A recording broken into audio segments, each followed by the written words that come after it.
भूकम्पका कारण मुलुक विपदमा छ। यही विपदका बेला कतिपयले बदनियत राख्ने गरेका छन्। यसो गर्नेमा विदेशी पनि छन्। जर्मन दूतावासका अधिकारीले अध्यागमन विभागमा चर्ती कलाने देखाए। दुर्व्यसनीको सजाय भोगी नेपालबाट निकाला गर्न लागिएका जर्मन नागरिक टिम गेस्लरलाई अध्यागमन विभागबाट जबरजस्ती लिएर लैजाने प्रयास गरे जर्मन दूतावासका अधिकारीहरूले।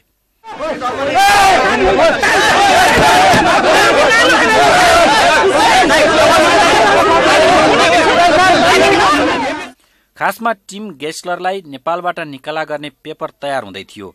दूतावासका थर्ड सेक्रेटरी, सुरक्षाकर्मी सहितको टोली अध्यागमन विभाग आइपुग्यो। उनीहरूले गेस्लरलाई नेपाली सुरक्षाकर्मीहरूबाट खोसेर गाडीमा राखे। नेपालमा भूकम्पका कारण सुरक्षा नरहेकाले आफ्ना नागरिकको उद्धार गर्न लागिएको उनीहरूको तर्क थियो। भूकम्प पछिको स्थितिलाई दृष्टिगत गरी गेस्लरलाई हतकडी लगाइएको पनि थिएन। हेर्दा हेर्दै कानूनी दायरामा रहेका गेस्लरलाई जर्मन अधिकारीहरूले खोसेर लगेपछि अध्यागमन विभागमा होहल्ला नै मच्चियो। नेपाल प्रहरीका जवानमाथि जर्मन अधिकारीहरूले हातपात नै गरे।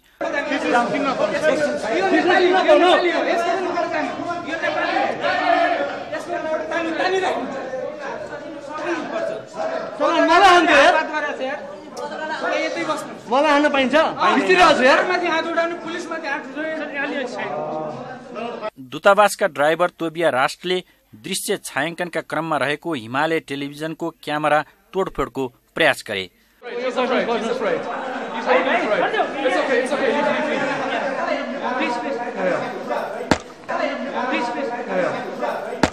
नेपालमा भूकम्पको कारण देखाउँदै अपराधमा सजाय खेपिरहेको र देश निकालाको प्रक्रियामा रहेको व्यक्तिलाई जबरजस्ती लैजाने दूतावासका अधिकारीहरूको हरकत नेपालीलाई सह्य भएन।